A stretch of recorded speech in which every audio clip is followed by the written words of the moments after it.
नमस्कार दोस्तों, आपका स्वागत है हमारे YouTube चैनल पर। आज हम बात करने वाले हैं प्रेजेंट इंडेफिनिट टेंस के इंट्रोगेटिव सेंटेंस को बनाने के नियम के बारे में।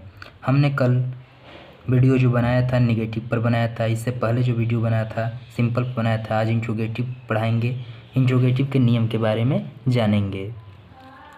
तो सबसे पहले हम देख लेते हैं कि इंट्रोगेटिव का फार्मूला क्या होता है। फार्मूला जो हो जाएगा, देखिए इंट्रोगेटिव दो प्रकार से बनते हैं। जैसे में दो प्रकार के सेंटेंस आते हैं, एक प्रश्नवाचक शब्द वाक्य के बीच में आता है और एक प्रश्नवाचक शब्द वाक्य के पहले आता है। जैसे मैं एग्जाम्पल के लिए मैं बता दूं कि क्या वह स्कूल जाता है, और एक आता है कि वह स्कूल क्यों जाता है। तो ये दो टाइप के सेंटेंस होते हैं। तो दोनों के नियम मैं लिख देता हूँ यहाँ पे। क्या वह स्कूल जाता है, तो इसका जो फार्मूला हो जाएगा, अगर क्या शब्द या कोई भी चीज़, अगर ज़्यादातर तो क्या ही शब्द आता है वाक्य के पहले। क्यों वह स्कूल जाता है ऐसे नहीं होता है, वह स्कूल क्यों जाता है। तो यहाँ पर क्या अगर शब्द पहले आता है तो हम लोग की इसकी अंग्रेजी नहीं लिखनी होगी, हमें डायरेक्ट इसकी सहायक क्रिया जो लगता है डू या डज, डू डज, सबसे पहले डू या डज लिखेंगे। इसके बाद हम लोग सब्जेक्ट को लगाएंगे, फिर वर्ब की फर्स्ट फॉर्म को लगाएंगे, इसके बाद ऑब्जेक्ट लिखेंगे, इसके बाद अदर वर्ड लिखेंगे। और एक दूसरा टाइप होता है, वो होता है जैसे में वह स्कूल क्यों जाता है। तब ये प्रश्नवाचक शब्द अगर वाक्य के बीच में आ जाए तो हमें इसकी अंग्रेजी पहले लिखनी होगी। जैसे में वाई, इसके बाद यही वाला नियम जो है कि लग जाएगा। तो डायरेक्ट हम इसको वाई नहीं लिखकर, बल्कि हम इसको डायरेक्ट इसका फार्मूला लिखते हैं, इंट्रोगेटिव वर्ड प्लस डू या डज लगा देंगे, इसके बाद सब्जेक्ट लिखेंगे, इसके बाद वर्ब की फर्स्ट फॉर्म लिखेंगे, इसके बाद ऑब्जेक्ट, इसके बाद अदर वर्ड लिखेंगे। ठीक, तो यहाँ पर जो है कि इंट्रोगेटिव वर्ड से ही हम लोग इंडिकेट करेंगे इसको।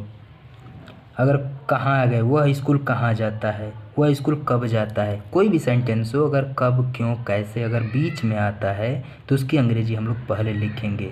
अगर क्या शब्द, क्योंकि क्या और कहाँ ये सब चीज़ बीच ही में आएंगे, बाहर सबसे पहले वो नहीं लिखे जाते हैं। वैसे हिंदी का सेंटेंस वो गलत माना जाता है। अगर वैसे अगर होता है कि कहाँ वह स्कूल जाता है, तो ये हिंदी का सेंटेंस ही गलत है। आइए कुछ एग्जाम्पल्स देख लेते हैं। जैसे में क्या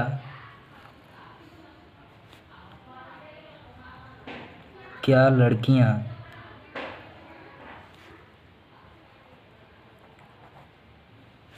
हॉकी खेलती हैं।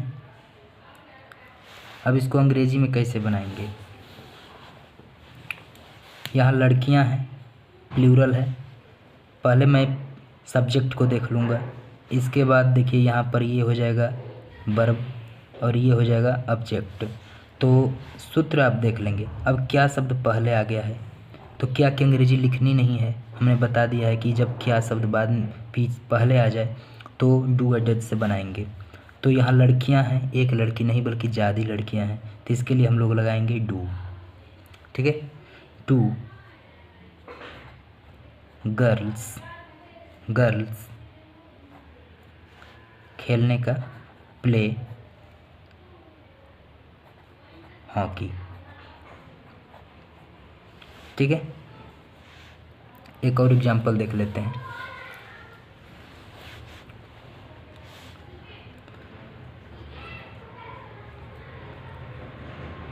क्या राम कक्षा में सोता है।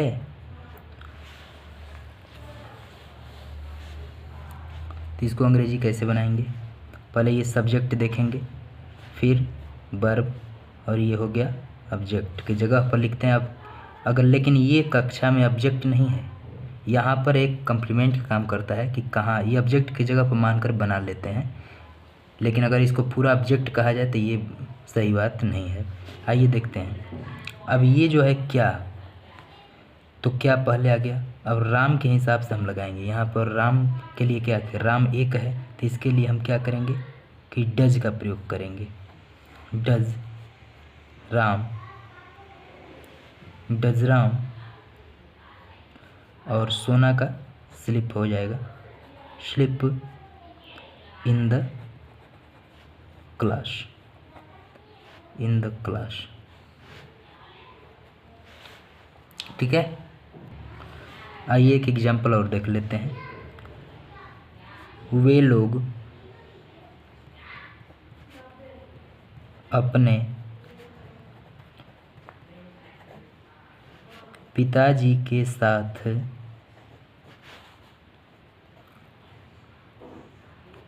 रोड पर टहलने क्यों जाते हैं। थोड़ा सा लंबा सेंटेंस है, इसको कैसे बनाएंगे अभी ये देखते हैं। यहाँ देख रहे हैं कि सेंटेंस के बीच में क्यों आ गया, तो मैंने बताया था कि ये वाले फार्मूला को हम लोग रखेंगे कि कैसे लगाएंगे। ये देखिए क्यों है, क्यों की अंग्रेजी हो जाएगा व्हाई। अब देखिए वे लोग, ये हो गया सब्जेक्ट, यहाँ मैं लिख दे रहा हूँ सब्जेक्ट हो गया। टहलना ये वर्ब हो गया, तो व्हाई, इसके बाद रखेंगे दे, ओह सॉरी व्हाई, इसके बाद दे के लिए हम लोग प्रयोग करेंगे डू का, इसके बाद दे, व्हाई डू दे। टहलने वर्ब रखेंगे, वॉक, अपने पिताजी के साथ, ये पूरा एक साथ बनाना है हमें।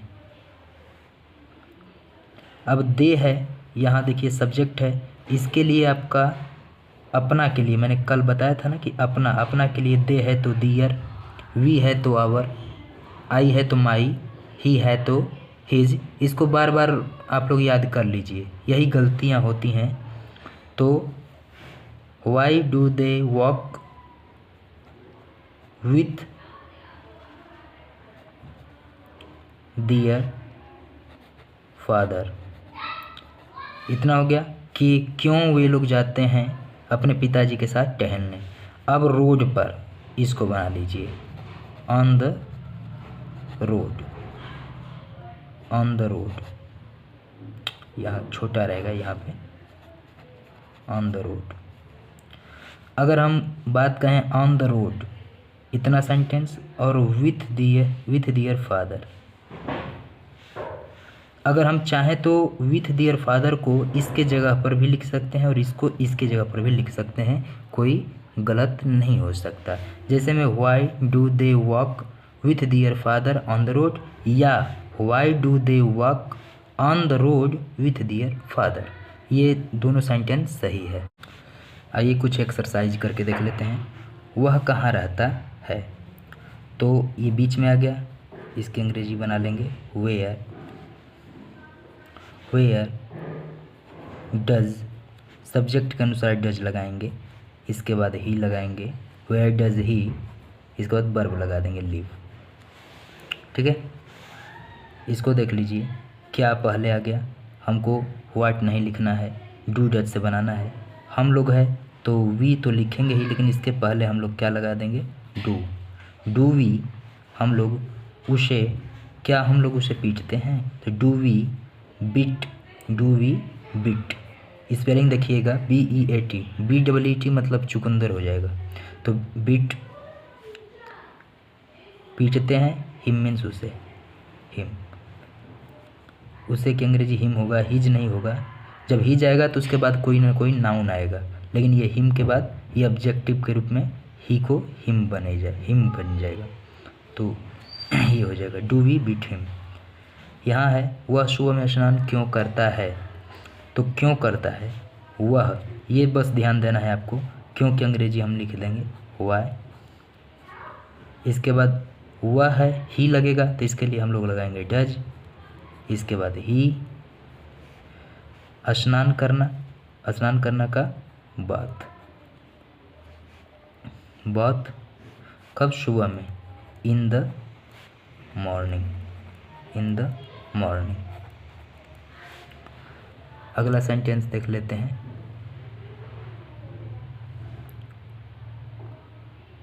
बंदर पेड़ पर क्यों कूदते हैं,